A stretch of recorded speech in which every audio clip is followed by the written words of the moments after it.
सो ये जो ये पोएम टोटली बेस करती है उसकी ऑब्जर्वेशन पे और एक्सपीरियंस पे। ठीक है, तो जिस तरह उसने सोसाइटी को देखा उसी तरह हमारे सामने पेश कर दिया। Chaucer realism was something new in English literature. इससे पहले अगर बात की जाए तो चौसर के टाइम में रियलिज्म जो था उसकी टेक्निक तो बिल्कुल भी यूज नहीं हो रही थी। आपने एंग्लो सैक्सन पीरियड के बारे में पढ़ा होगा और नॉर्मन कन्क्वेस्ट पीरियड के बारे में पढ़ा होगा कि उस दौर में जितनी भी काम हो रहे थे वो बेसिकली कह लो कि रोमांसिस थे। ठीक है, किंग्स और क्वींस की स्टोरीज जो है वो लिखी जा रही थी, लाइफ को प्रेजेंट नहीं किया जाता था। ठीक है, रियलिटी को ट्रांसक्रिप्ट नहीं किया जाता था। लोग जो है वो जस्ट फेक स्टोरी फिक्शंस वगैरह इस तरह की स्टोरीज जो है वो लिख रहे थे। और मोस्टली रिलीजियस वर्क जो है वो ज्यादा हो रहे थे, और रिलीजियस वर्क्स में भी किंग और क्वीन और पोप और इस तरह की, मतलब जैसे कोर्ट की पोइट्री होती है ना कि बस तारीफें करते जाना है, रियलिटी को प्रेजेंट नहीं करना, ये सारी चीजें हो रही थी। लेकिन चौसर एक ऐसा बंदा था जिसने पहली दफा इंट्रोड्यूस करवाया था रियलिज्म को अपनी पोइट्री में। ठीक है, फिर बाद में लोगों ने इसको जो है वो फॉलो करना शुरू किया। उस वक्त में ये ट्रेंड नहीं था, ठीक है, ट्रेडिशन के खिलाफ ही था। लेकिन बाद में लोगों ने जो है वो जज किया कि वाकई चासर ने बड़ा अच्छा काम किया है। The earlier writer did not make a transcript of reality. Earlier writer जो थे, इससे पहले जो राइटर्स थे चौसर से, वो रियलिज्म में काम नहीं कर रहे थे। They did not describe what they saw around them. वो जो अपने इर्द गिर्द जो देखते थे उसको उन्होंने बयान ही नहीं किया। They were bound down by certain convention. ठीक है, जो रस्में थी, जो रिवायात थी, उन पे वो बाउंड थे। मतलब हमने जो है वो इसी मीटर में पोइट्री करनी है, या हमने जो है वो रियलिज्म को नहीं दिखाना, हमने किंग्स और क्वीन की हमेशा तारीफें करनी है। इस तरह की चीज़ों से जो है वो कन्वेंशंस बाउंड थे। They gave us dream and एलिगरीज। वो सिर्फ ड्रीम स्टोरीज देते थे, ठीक है, जो कभी हकीकत नहीं होती थी, और एलिगरीज थी एंड आइडियलिस्टिक रोमांसिस। ठीक है, मतलब रोमांसिस मैंने आपको बताया ना कि वही जो किंग्स एंड क्वींस की स्टोरी हुआ करती थी वो। When Chaucer began to write, जब चौसर ने लिखना शुरू किया, he was also slave of these convention।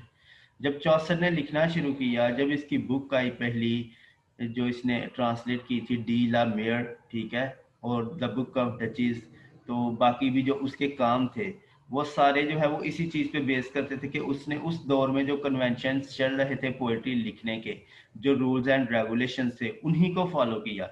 लेकिन फिर आहिस्ता आहिस्ता जब इसने, अब इसका एक्सपीरियंस बढ़ा, ये एक मेच्योर पोएट बना, ठीक है, तो इसने भी जो है वो फिर फर्स्ट टाइम इंट्रोड्यूस करवाया था कैंटरबरी टेल में रियलिज्म को। ठीक है, for the first time in the Canterbury tale he went to real life for source of his material.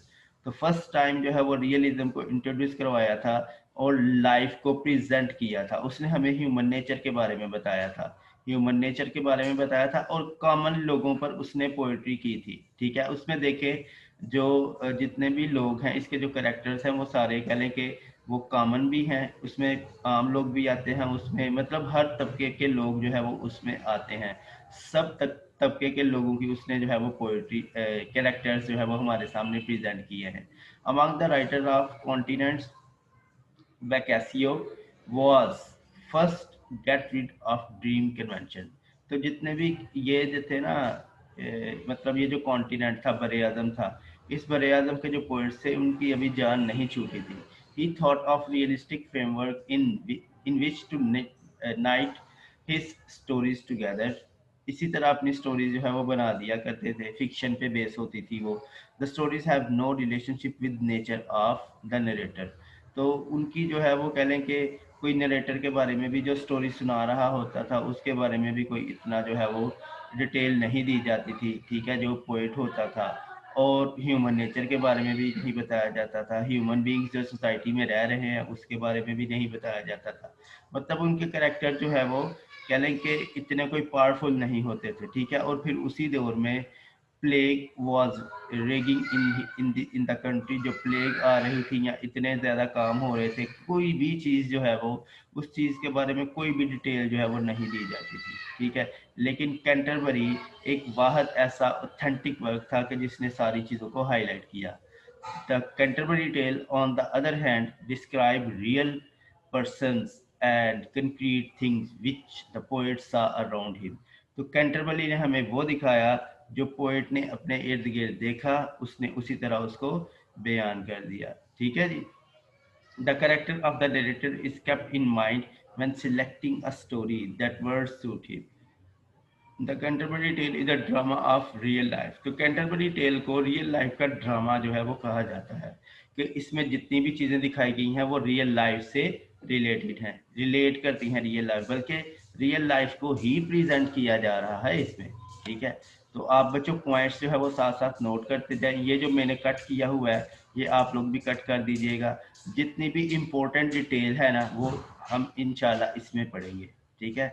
Important detail ही पढ़ेंगे ताकि कोई इररेलेवेंट मटेरियल ना आए। अच्छा, नेक्स्ट पेज पे मूव करते हैं जी। अब हम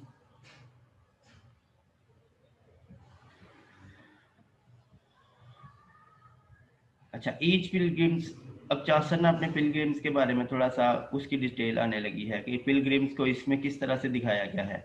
each pilgrim is going to describe a story, ठीक है। जिस तरह होस्ट जो है वो सबसे कहता है कि हर जो पिलग्रिमर है वो 4 स्टोरी सुनाएगा, जो 2 जाते वक्त और 2 आते वक्त, और वो जितनी भी स्टोरीज है ना वो उनकी लाइक के मुताबिक, ठीक है, उनके टेस्ट के मुताबिक, उनके कल्चर के मुताबिक, उनके मूड्स के मुताबिक, ये सारी इस चीज़ पे बेस करते हैं। और इस यही चीज़ जो है वो उनकी नेचर के बारे में भी बताती है, ठीक है, कि वो उनके क्या रूल्स एंड रेगुलेशंस हैं, उनका टेस्ट क्या है, स्टाइल ऑफ ड्रेसिंग क्या है। स्टोरीज ही वो सुनाएंगे तो उनके मूड्स के बारे में, उनकी फैंसीज के बारे में, उनकी नेचर के बारे में बताएगी। चौसर इसमें पार्टिसिपेट बिल्कुल नहीं करता, ठीक है। वो सिर्फ क्या है, वो एक ऑब्जर्वर है, वो सिर्फ लोगों को देख रहा है और उनकी स्टोरीज को जज कर रहा है, ठीक है। सो उसने हमारे सामने उन्हीं स्टोरीज को, उन्हीं के एक्शंस को हमारे सामने प्रेजेंट कर दिया है। अच्छा, on reading this work we feel that Chaucer has really succeeded। The pilgrims appear to be real।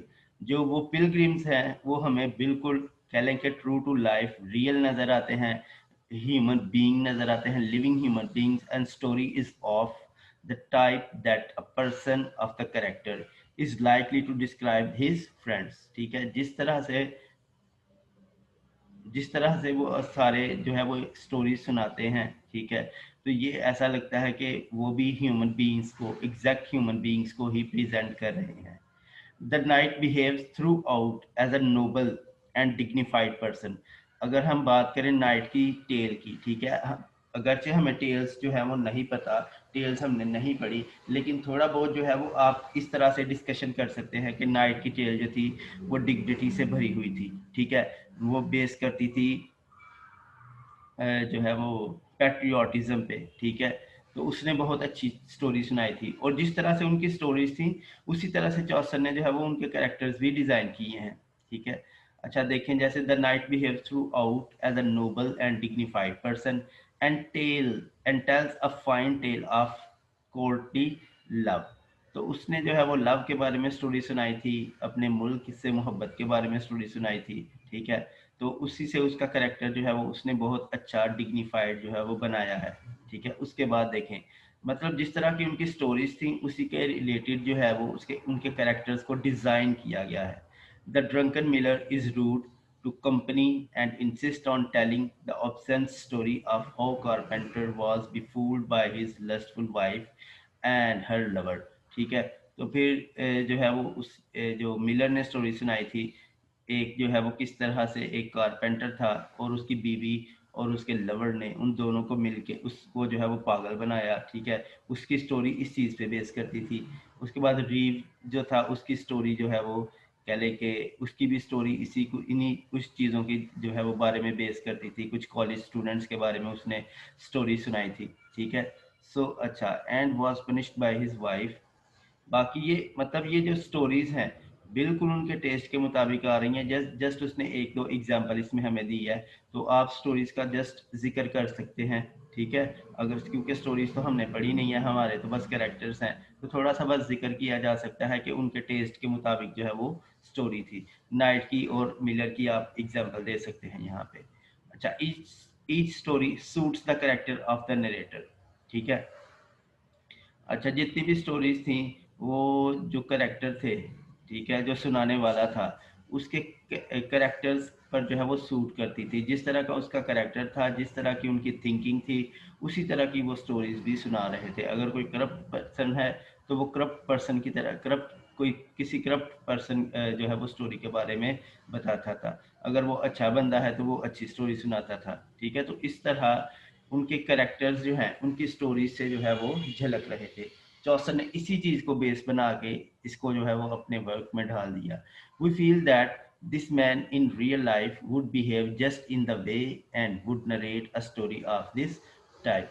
जिस तरह वो रियल लाइफ में बिहेव कर रहे थे उसी तरह की वो स्टोरीज भी सुना रहे थे।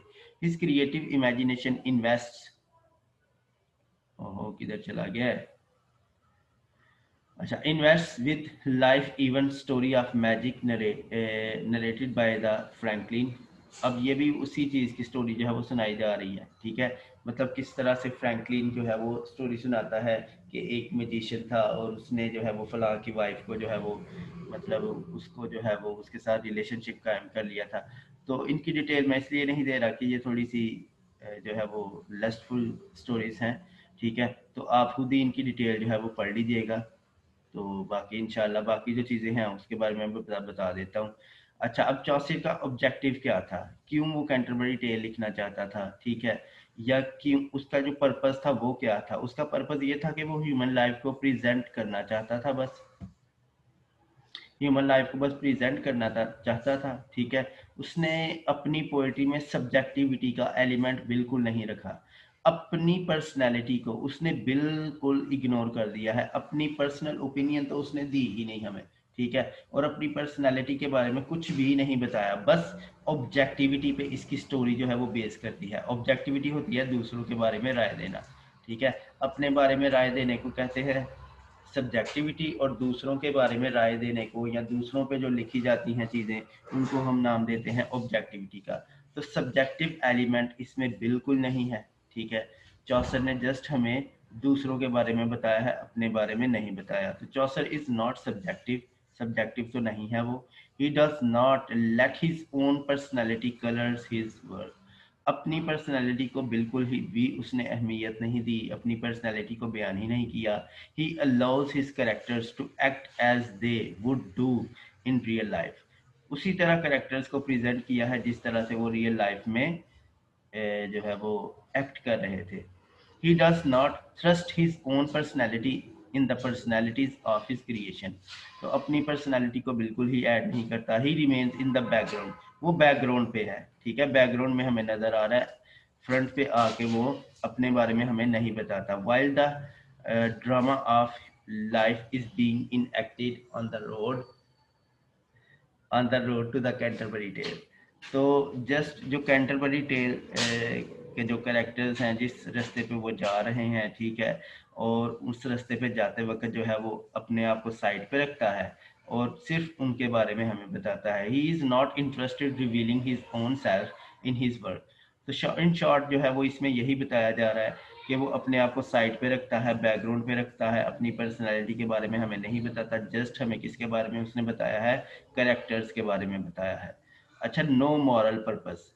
अब चौसर का जो है वो कोई मॉरल पर्पस भी नहीं था इसमें कि वो मॉरली करेक्टर्स को जो है वो सिखाना चाहता था या उनको जो है वो कंडेम करना चाहता था। उसने जस्ट उनकी पर्सनैलिटी को प्रेजेंट किया है हमारे सामने। There is no moral purpose in Chaucer's work. कोई भी मॉरल पर्पस जो है वो हमें नहीं देना चाहता। वो एक टीचर की तरह एक्ट नहीं कर रहा, ठीक है। वो एक कह लें कि बस एक ऑब्जर्वर की तरह एक्ट कर रहा है। वो किसी को टीच नहीं उस तरह से करना चाह रहा है, या क्रिटिसिज्म वो नहीं, उसने इतना ज़्यादा हार्श क्रिटिसिज्म जो है वो नहीं किया। बस उनको ही पर्सनालिटी को प्रेजेंट किया है, ठीक है, और उनकी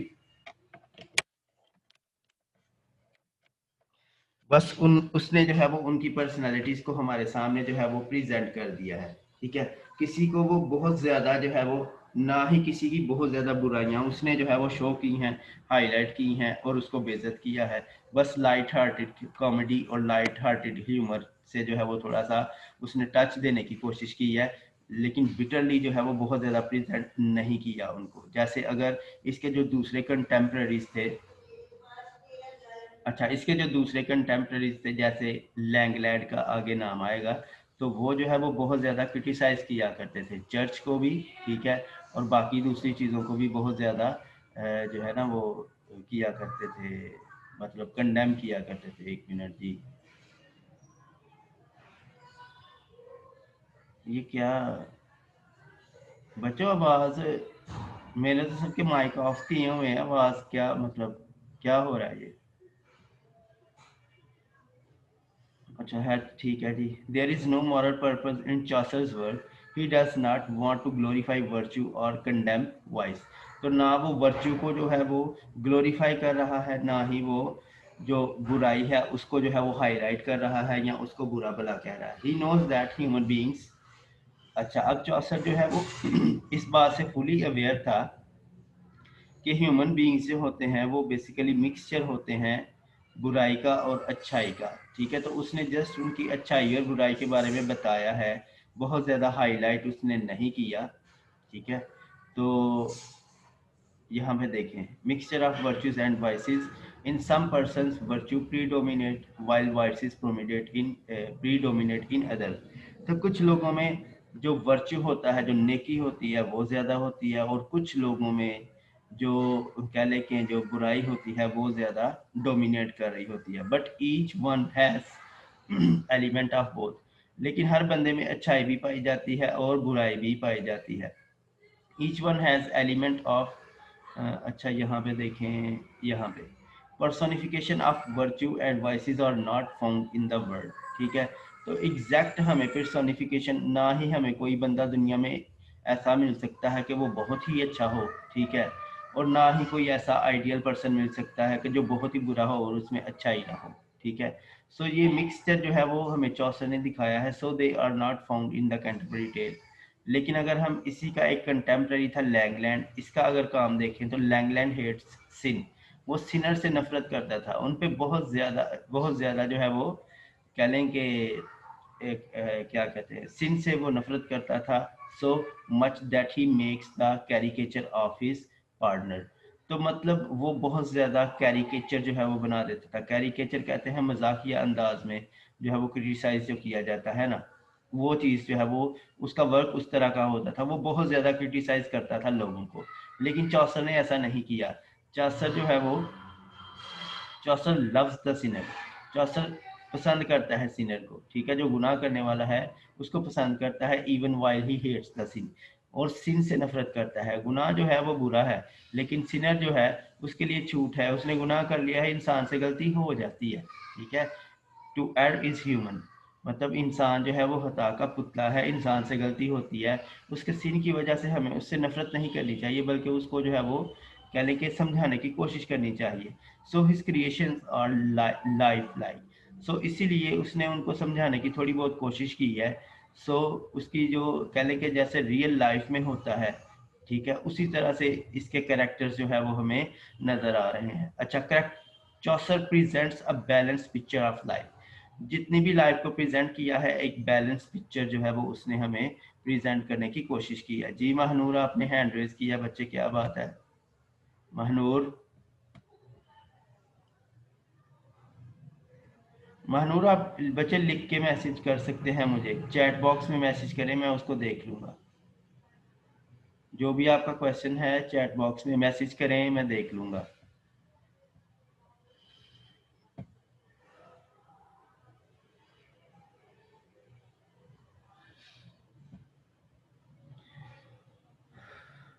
अच्छा जी,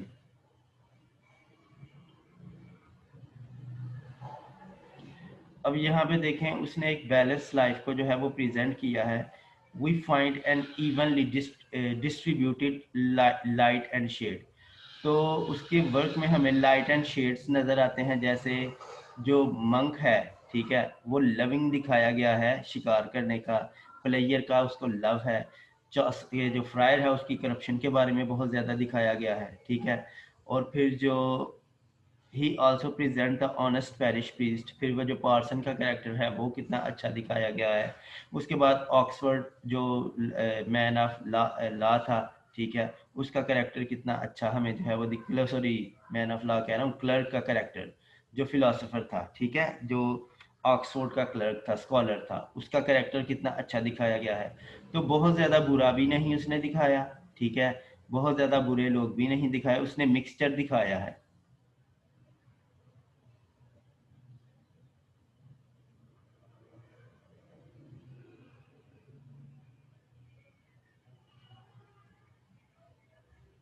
बच्चों ये थोड़ा सा पैराग्राफ कंप्लीट कर लूँ फिर बस कर देता हूँ। मानूर बस ये एक बार जो है ना कंप्लीट कर लूँ यहाँ तक, तो फिर हम इंशाल्लाह अपनी क्लास एंड कर देते हैं, कोई मसला नहीं है। अच्छा, ही also presents the honest parish, तो वो हमें मिक्सचर दिखाता है, मतलब हमें जो है वो कहने के बुराई के बारे में भी दिखाता है, बुरे लोगों के बारे में भी दिखाता है, उनके टेस्ट के बारे में भी बताता है, और उसके साथ साथ अच्छे लोगों को भी दिखाता है। The picture of the wife of Bath is balanced by that of prioress. तो प्राइडस और उसका जो है वो उसने हमें दोनों के कैरेक्टर्स दिखाए हैं, किस तरह से जो मतलब लाफ्टर है और टीयर्स हैं उनको मिक्स किया है उसने, अच्छाई को और बुराई को दोनों को मिक्स करके हमें दिखाया है, ठीक है। किस तरह से प्राइडस का कैरेक्टर उसने हमें प्रेजेंट किया है, ठीक है, प्रिटेंशियस लेडी दिखाया है, और किस तरह से वाइफ ऑफ बाथ का जो लस्टफुल कैरेक्टर है वो भी हमें दिखाया है, ठीक है। सो ये सारी चीज़ें जो है वो अच्छाइयाँ और बुराइयाँ जो है वो उसने मिक्स करके हमें दिखाई हैं, क्योंकि ह्यूमन बीइंग जो है वो बेसिकली अमेलगमेशन है बुराई की और अच्छाई की, ठीक है। अगर टोटली ना तो वो बहुत अच्छा हो सकता है, उसमें कोई ना कोई बुराई जो है वो कमी कोताही जो है वो रह ही जाती है, ठीक है। कंप्लीट ज़ात सिर्फ अल्लाह ताला की है, इंसान जो है वो कंप्लीट नहीं हो सकता। तो उसने इस तरह से हमें लाइफ को बताया है, लाइफ को जो है वो हमारे सामने प्रेजेंट किया है। सो हमें ऐसा लगता है कि ये इसी तरह है कि जैसे रियल लाइफ में कैरेक्टर्स होते हैं, ठीक है। अच्छा, there is a mixture of good and bad, laughter and tears as we find it in real life। तो उसी तरह मिक्स किया है जिस तरह हमें रियल लाइफ में चीज़ें नज़र आ रही होती हैं। सो स्टूडेंट्स, आज का लेक्चर जो है वो यहाँ तक ही है इंशाल्लाह। तो बाकी जो डिस्कशन है, आप लोग क्वेश्चन वगैरह कोई है आपका तो पूछ सकते हैं आप।